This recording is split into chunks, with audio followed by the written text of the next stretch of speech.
اعوذ باللہ من الشیطان الرجیم بسم اللہ الرحمن الرحیم التعریف بعلم الاصول موضوع علم الاصول لکل علم عادتاً موضوع اساسی ترتکز علیہ جمیع بحوثہ وتدور حولہ الی آخرہ۔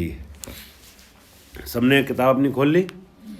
صفحہ نمبر 23 سے بات کا آغاز کر رہا ہوں، درس ثانی، دوسرا سبق۔ کل ہم لوگوں نے تعریف پڑھ لی علم اصول کی، اور علم اصول کی جو تعریف پڑھی ہے اس میں کیا بتایا گیا تھا؟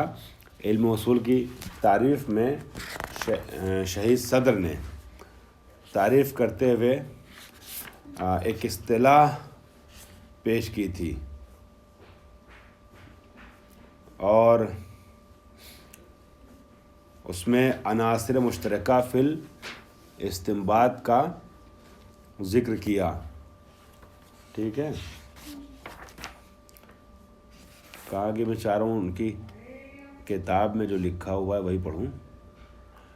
العلم بالعناصر المشترکۃ فی عملیت استنباط الحکم الشرعی، جاننا ان عناصر کا کہ جو عملیت استنباط حکم شرعی میں مشترک ہوتے ہیں۔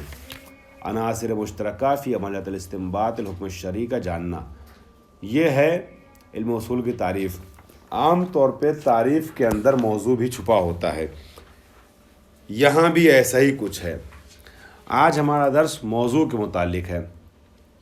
یہ کہہ رہے ہیں عام طور پہ ہر علم کا کچھ نہ کچھ موضوع ہوتا ہے، اور موضوع اسے کہتے ہیں کہ جس کے ارد گرد اس علم کی ساری بحثیں ہوتی ہیں۔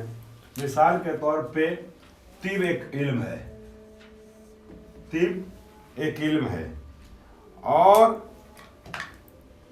طب کا موضوع مثال کے طور پہ کیا ہے؟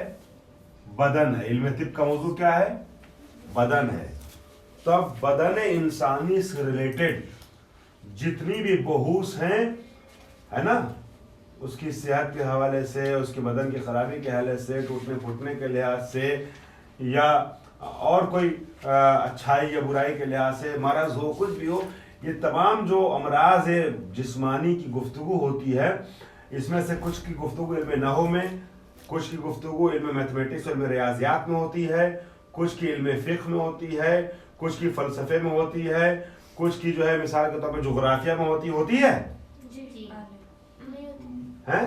کس نے کہا نہیں ہوتی؟ نہیں ہوتی۔